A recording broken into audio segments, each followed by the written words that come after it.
അതിനിടയിൽ എന്നെ കാണാണ്ടായി പോയ കഥ നിങ്ങൾ അറിയില്ലല്ലോ. നിങ്ങൾ അക്ഷയേച്ചിനെ അമ്മേനെ വിളിച്ചെന്നാ പറഞ്ഞേ? അക്ഷയേച്ചി അവിടെ ലാൻഡ് ചെയ്തിട്ടുണ്ട്, മട്ടനിലുണ്ട്. ഇപ്പം അങ്ങനെയല്ലല്ലോ നിങ്ങൾ പറഞ്ഞു. ഞാൻ മെസ്സേജ് അയച്ചിട്ടുണ്ട്. ആ മെസ്സേജ് ഓടി നമുക്ക് കിട്ടീനി. ചേച്ചി അവിടെ പോലീസിൽ കേസ് കൊടുക്കാൻ നിക്കല, അമ്മ അവിടെ പോലീസിൽ കേസ് കൊടുക്കാൻ നിക്കല, നമ്മളെ കാണുന്നില്ല വെച്ചിട്ട്. അക്ഷയനെ കിട്ടി. ഞാൻ പറഞ്ഞു ഞാനെങ്ങോട്ടും പോയില്ല, ഞാൻ രാധുവിന്റെ സൈഡും കൂടെ ഉണ്ട്. അല്ല നിന്റെ അമ്മ പറഞ്ഞു നിന്നെ കിട്ടിയിട്ടുണ്ട്, മട്ടന്നൂരിന്ന് എത്തിയിട്ടില്ല. അപ്പൊ ഞങ്ങള് വിചാരിച്ചു നീ എവിടെയാ പോയതോ. അക്ഷയനെ കിട്ടീന്നാ പറഞ്ഞേ, മട്ടന്നൂരുണ്ട്, അത്രയും എത്തിനൊന്നുമില്ല, ഇപ്പം കിട്ടീന്നാ പറഞ്ഞേ. ഇപ്പൊ കിട്ടീന്നാ പറഞ്ഞത്.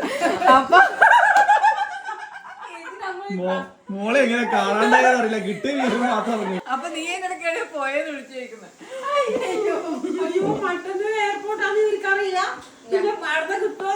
അതെ, ഇത് കോഴിക്കോട് കണ്ണൂർ സ്ലാങ്ങിന്റെ ഇതാണ്. കിട്ടുമെന്ന് വെച്ച് കഴിഞ്ഞാൽ നമ്മളെന്തെങ്കിലും മിസ്സായിട്ട് കാണാത്ത സാധനങ്ങളെ നമുക്ക് കിട്ടുള്ളൂ. സമാധാനക്കേടായി.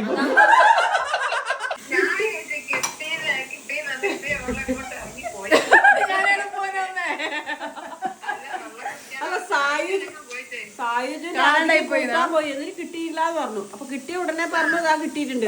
ഞാനത് നിങ്ങൾ അപ്പാട് മെസ്സേജ് നിങ്ങൾ സന്തോഷത്തോടെ വെച്ചിട്ട് അമ്മ ഉള്ളതൊന്നാ ടെൻഷൻ അടുപ്പിച്ചു. എന്റെ കൂടെ വന്ന് 40 പേരെ കാണാനില്ല.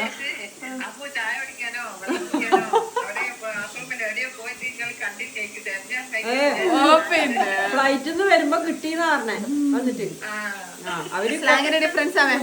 നാട് മാറി കല്യാണം കഴിക്കുമ്പോൾ ഇങ്ങനെ കുറച്ച് വിശേഷങ്ങളും കൂടെ കിട്ടും കേട്ടോ.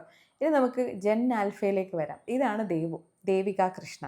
ആള് നമ്മൾ ചോക്ലേറ്റ് ഒക്കെ കൊണ്ടുവന്ന സമയത്ത് അതിന്റെ ഒരു റിവ്യൂ എടുക്കാൻ നിൽക്കുകയാണ്. Hello, so we are going to unbox this box of Kit Kat from UK.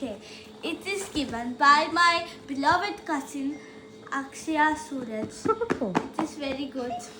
And we have unboxed it in a very aesthetic way. Spontaneous ആയിട്ട് ആൾ ചെയ്യുന്നതാണ്. അവരുടെ സ്റ്റൈല് തന്നെ വേറെയാണ്.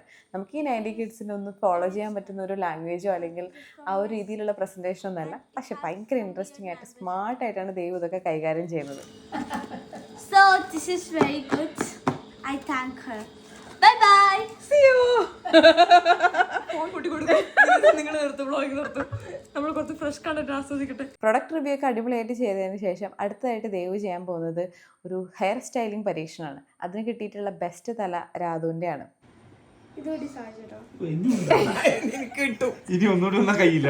ഇവരുടെ തല്ലുപിടുത്തവും കൺഫ്യൂഷൻസ് ഒക്കെ കഴിഞ്ഞിട്ട് രാധുവിൻ്റെ തലയിൽ ഒരു താജ്മഹൽ തന്നെ ഇവരെല്ലാം കൂടെ പണിത് വെക്കുമെന്ന് എനിക്കറിയാൻ പാടില്ല.